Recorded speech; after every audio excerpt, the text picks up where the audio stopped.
Hello friends, welcome back to my channel.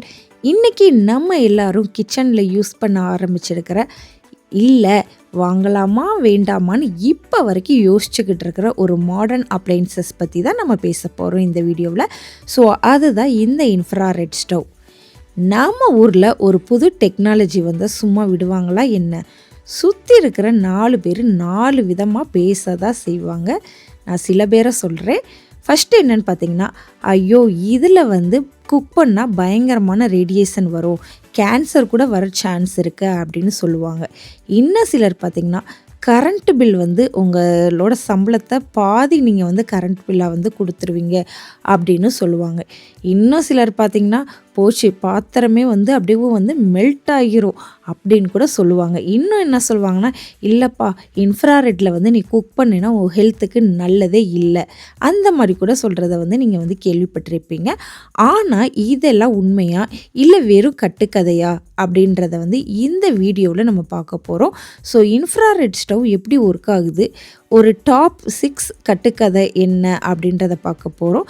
So அதோட advantage என்ன, disadvantage என்ன, case அடுப்போட ஒரு குட்டி கம்பேரிசன், அப்புறம் நீங்கள் கண்டிப்பாக தெரிஞ்சிக்க வேண்டிய சேஃப்டி டிப்ஸ் எல்லாத்தையும் ரொம்ப சிம்பிளாக இந்த வீடியோவில் பார்க்க போகிறோம். ஸோ வீடியோ ரொம்ப இன்ட்ரெஸ்டிங்காக இருக்கும். ஸோ கொஞ்சம் கூட ஸ்கிப் பண்ணாமல் லாஸ்ட் வரைக்கும் பாருங்கள். அப்படியே நம்ம சேனலை சப்ஸ்கிரைப் பண்ணாதவங்க சப்ஸ்கிரைப் பண்ணிவிட்டு உள்ளே வாங்க வீடியோக்குள்ளே போகலாம். ஃபஸ்ட்டு இந்த இன்ஃப்ராரெட் ஸ்டவ்னால் என்ன அப்படின்னு நம்ம பேசிக்காக புரிஞ்சுக்கிடுவோம். ஸோ பார்க்குறதுக்கு இது அப்படியே இண்டக்ஷன் ஸ்டவ் மாதிரியே தான் இருக்கும். ஆனால் ரெண்டுமே சேம் கிடையாது, totally different technology. So induction அடுப்பில் பார்த்திங்கன்னா மேக்னெட்டிக் ஃபீல்டு மூலமாக பாத்திரத்தை ஹீட் ஆக்கும். இதே இது நீங்கள் பார்த்திங்கன்னா கிளாஸ் சூடாகாது.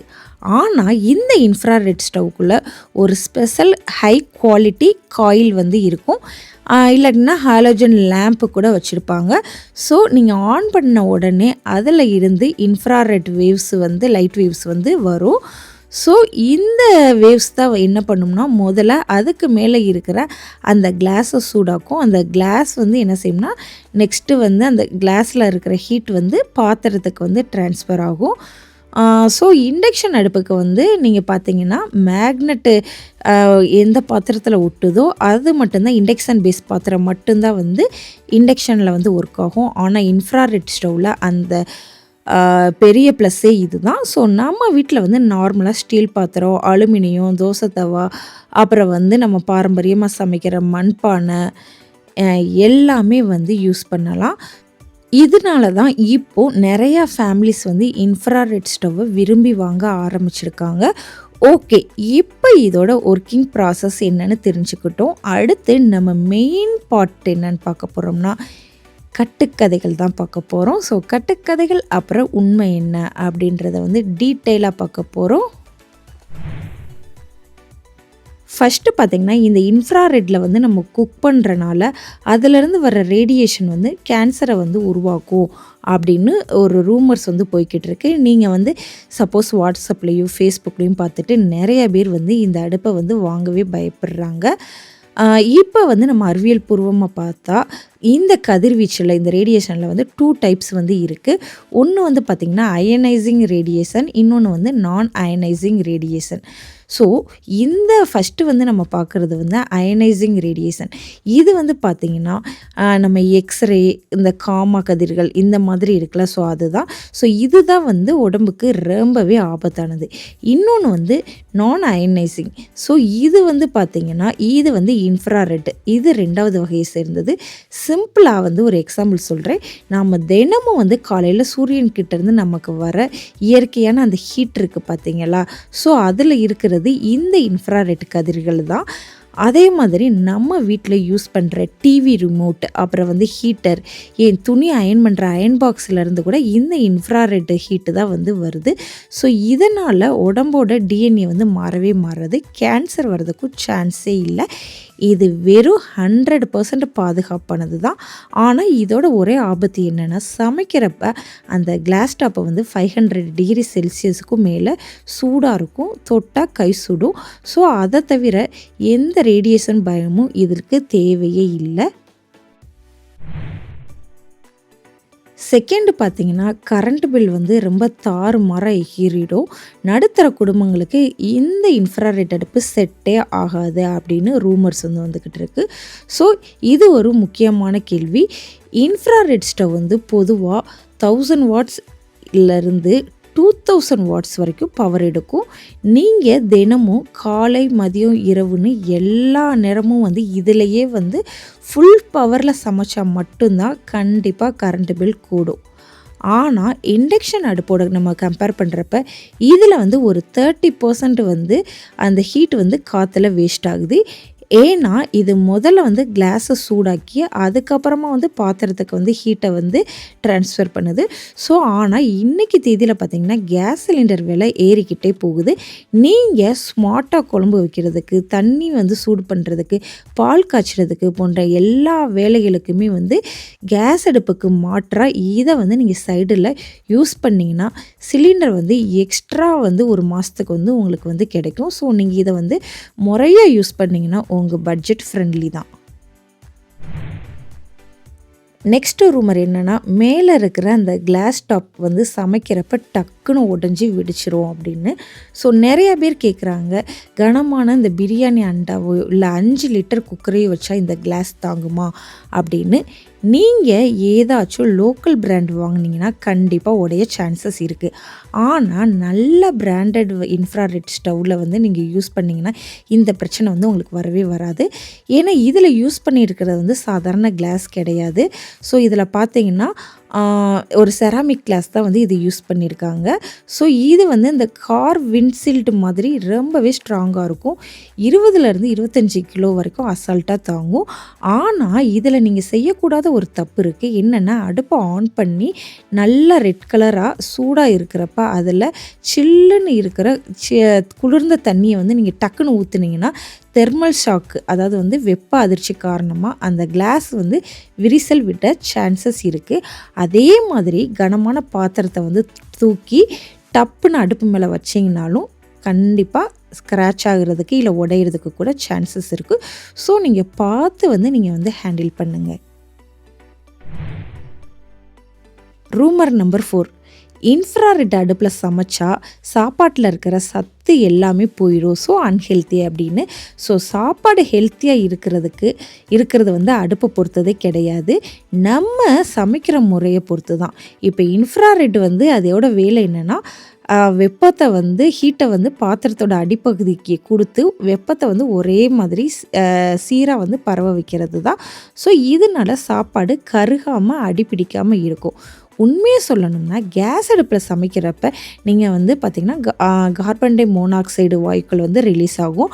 ஆனால் இதில் எந்த புகையோ நச்சு வாயுக்களோ வரவே வராது. ஸோ இதனால உங்கள் கிச்சன் சுவர்களில் வந்து கரைப்படுகிறது வந்து சுத்தமாக கிடையவே கிடையாது. இது இன்னும் சொல்லப்போனால் சுற்றுச்சூழல் அப்புறம் வந்து ஆரோக்கியத்திற்கு ரொம்பவே நல்லது. நீங்கள் வந்து ஹெல்த்தியாக இருக்கணும்னா நீங்கள் யூஸ் பண்ணுற சாப்பாட்டில் இருக்கிற அதாவது வந்து எண்ணெயை வந்து கம்மியாக யூஸ் பண்ணிங்கனாலே வந்து உங்களுக்கு வந்து ஹெல்த்தி தான். நெக்ஸ்ட்டு ரூமர் நம்பர் 5, இதில் வந்து நீங்கள் வந்து சின்ன பாத்திரம் மட்டும்தான் வைக்க முடியும், பெரிய சமையல்லாம் செய்ய முடியாது அப்படின்னு. ஸோ இதுவும் வந்து பார்த்திங்கன்னா ஒரு தப்பான புரிதல் தான். ஸோ இன்ஃப்ராரெட் ஸ்டவ்வில் வந்து அந்த ஹீட்டிங் ஜோன் வந்து இருக்கும். ஸோ பெருசாகவும் இருக்கும், சின்ன சைஸில் இருக்கும். நீங்கள் வந்து பெரிய சைஸு தோசைக்கல் வந்து யூஸ் பண்ணிக்கலாம். ஸோ 10 பேருக்கான பிரியாணி பாத்திரம் எது வேணாலும் வைக்கலாம். கேஸ் அடுப்பில் வந்து காற்று பலமாக அடிச்சிச்சுன்னா அந்த அதுலேருந்து வர ஃப்ளேம் வந்து விலகி போகும். ஆனால் இதில் வந்து பார்த்திங்கன்னா நேரடியாக அந்த கிளாஸ்லேருந்து டைரெக்டாக பாத்திரத்துக்கு தான் போகும். ஸோ வந்து இதில் ஹீட் வந்து லாஸ் ஆகாது. ஒரே ஒரு கண்டிஷன், பாத்திரத்தோட அடிப்பாகம் வந்து பார்த்திங்கன்னா நல்லா ஃப்ளாட்டாக இருக்கணும், குழியாக வந்து இருக்கக்கூடாது. ஸோ அதை மட்டும் நீங்கள் வந்து யோசித்து நீங்கள் வந்து பாத்திரம் வாங்குறதா இருந்தால் வாங்கிக்கோங்க. நெக்ஸ்ட்டு பார்த்திங்கன்னா சுவிட்ச் ஆஃப் பண்ண உடனே அடுப்பு ஆறிடும். ஸோ சேஃப்டியை பற்றி இங்கே கவலையே இல்லை அப்படின்னு சொல்லியிருப்பாங்க. ஸோ இங்கே தான் நீங்கள் ரொம்ப எக்ஸ்ட்ரா கேர்ஃபுல்லாக இருக்கணும். ஏன்னா இண்டக்ஷன் அடுப்பில் நீங்கள் வந்து பாத்திரத்தை எடுத்த உடனே கிளாஸ் வந்து ஆறிடும். ஏன்னா கிளாஸ் வந்து இண்டக்ஷன் அடுப்பில் வந்து சூடாகிறதே இல்லை. ஆனால் இந்த இன்ஃப்ராரெட்டில் வந்து அப்படி இல்லை. சமையல் முடிஞ்சதுக்கப்புறம் நீங்கள் அடுப்பை ஆஃப் பண்ணாலும் அந்த கிளாஸில் வந்து அந்த ஹீட் வந்து குறைஞ்சது ஒரு 10லேருந்து 15 நிமிஷம் வந்து அப்படியே இருக்கும்.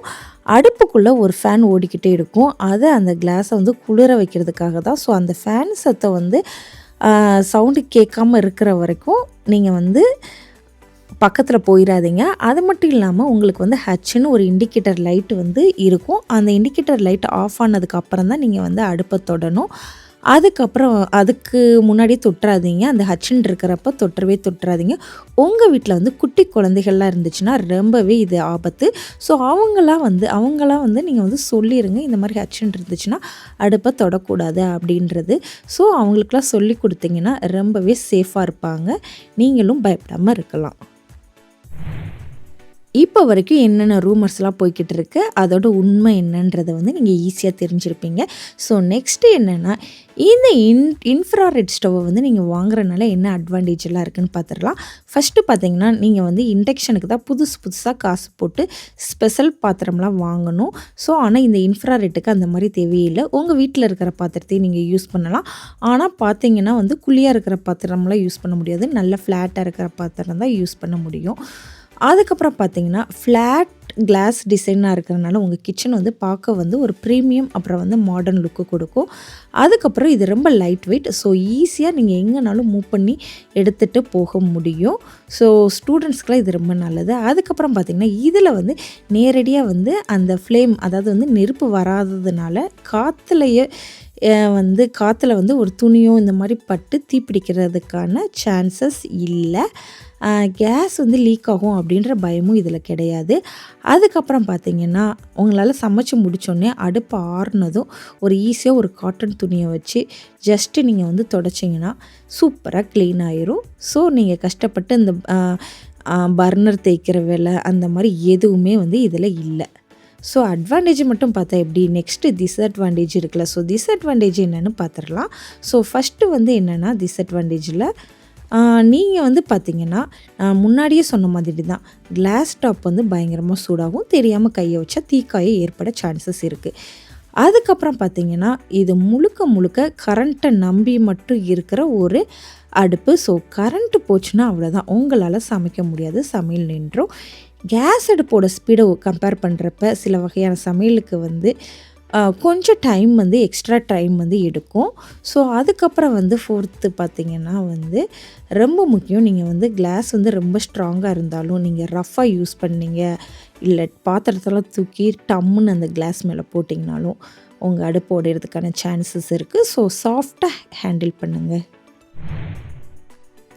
நெக்ஸ்ட்டு நம்ம சேஃப்டி டிப்ஸ் என்னன்றது பார்த்துடலாம். ஸோ வந்து நீங்கள் அடுப்பை ஆன் பண்ணுறதுக்கு முன்னாடியே பாத்திரத்தில் தேவையான எண்ணெயோ இல்லை தண்ணியோ வந்து நீங்கள் வந்து ஊற்றிட்டு அதுக்கப்புறம் வந்து ஆன் பண்ணுங்கள். காலியான பாத்திரத்தை வச்சிங்கன்னா கிளாஸ் வந்து ஓவர் ஹீட் ஆயிரும். செகண்ட் வந்து நீங்கள் பார்த்திங்கன்னா, அடுப்பு சூடாக இருக்கிறப்ப ஈரத்துணியை டக்குன்னு கிளாஸ் மேலே வச்சிடாதீங்க. ஸோ தெர்மல் ஷாக் வந்து ஆகும். அதுக்கப்புறம் வந்து சமையல் முடிஞ்சதும் அடுப்பு ஆறுற வரைக்கும் குழந்தைகளை வந்து கை வைக்க விடாதீங்க, அடுப்பு பக்கத்துலேயே வர விடாதீங்க. அதுக்கப்புறம் எப்பயுமே தட்டையான அடிபாகம் இருக்கிற பாத்திரத்தை மட்டும் நீங்கள் யூஸ் பண்ணுங்கள். அப்போ தான் வந்து உங்களுக்கு கரண்ட்டும் வந்து வேஸ்ட் ஆகாது. ஸோ அடுப்பில் இருக்கிற அந்த ஹச் இண்டிகேட்டர் லைட் அணையிற வரைக்கும் வெயிட் பண்ணுங்கள். அதுக்கப்புறம் நீங்கள் க்ளீன் பண்ணிக்கலாம். ஸோ நீங்கள் அடுப்பு வாங்குறப்ப எப்பயுமே 2000 வாட்ஸ் இல்லைன்னா அதற்கு மேலே உள்ள பவரை மட்டும் நீங்கள் வந்து வாங்குங்க. சம்டைம்ஸ் வந்து இப்போ ரீசெண்டாக வர இன்ஃப்ராரெட் ஸ்டவ்லலாம் பார்த்திங்கன்னா ஆட்டோ செட் ஆஃப் வசதி வந்து இருக்குது. ஸோ அதை பார்த்து நல்ல பிராண்டாக வந்து நீங்கள் வந்து வாங்குங்க. அவ்வளோதான். இப்போ நம்ம வந்து வீடியோவோட எண்டுக்கு வந்தாச்சு. ஸோ இன்ஃப்ராரெட் ஸ்டவ் அப்படிங்கிறது வந்து பயப்பட வேண்டிய ஒரு ஆபத்தான அப்ளையன்சஸ் கிடையாது. சரியான முறையில் கொஞ்சம் கவனமாக நீங்கள் யூஸ் பண்ணீங்க அப்படின்னா உங்கள் கிச்சனுக்கு கிடைச்ச ஒரு சூப்பரான ஸ்மார்ட் ஹெல்ப்பர். நீங்கள் வந்து சில ரூமர்ஸ் எல்லாம் ஓடிக்கிட்டு இருக்கோம், அதெல்லாம் கேட்டு பயப்படாமல் உண்மை என்னன்னு நீங்கள் தெரிஞ்சு ஸ்மார்ட்டாக யூஸ் பண்ணுங்கள். உங்கள் வீட்டில் இன்ஃப்ராரெட் ஸ்டவ் யூஸ் பண்ணுறீங்கன்னா உங்களோட எக்ஸ்பீரியன்ஸ் எப்படி இருக்குன்னு அப்படின்றத கீழே மறக்காமல் கமெண்ட்டில் சொல்லுங்கள். நான் கண்டிப்பாக ரிப்ளை பண்ணுறேன். அது மட்டும் இல்லாமல் நீங்கள் என்ன மாதிரி ரூமர்ஸ் எல்லாம் இப்போ வரைக்கும் கேட்டுக்கிட்டு இருக்கீங்க அப்படின்றத வந்து நான் 6 சொல்லியிருக்கேன். நீங்கள் 7, 8 அப்படின்னு நம்பர் போட்டு ஒவ்வொரு ரூமர்ஸாக சொல்லுங்கள், என்னன்றதை வந்து பார்க்கலாம். ஸோ இப்போ வந்து உங்களுக்கு இந்த வீடியோ ரொம்பவே யூஸ்ஃபுல்லாக இருந்தால் அப்படியே வந்து ஒரு லைக் போடுங்க, உங்கள் ஃப்ரெண்ட்ஸ் அண்ட் ஃபேமிலிக்கு ஷேர் பண்ணுங்கள். மறக்காமல் நம்ம சேனலுக்கு வந்து சப்ஸ்கிரைப் பண்ணிவிடுங்க. ஸோ நெக்ஸ்ட் வீடியோவில் பார்க்கலாம். Bye bye.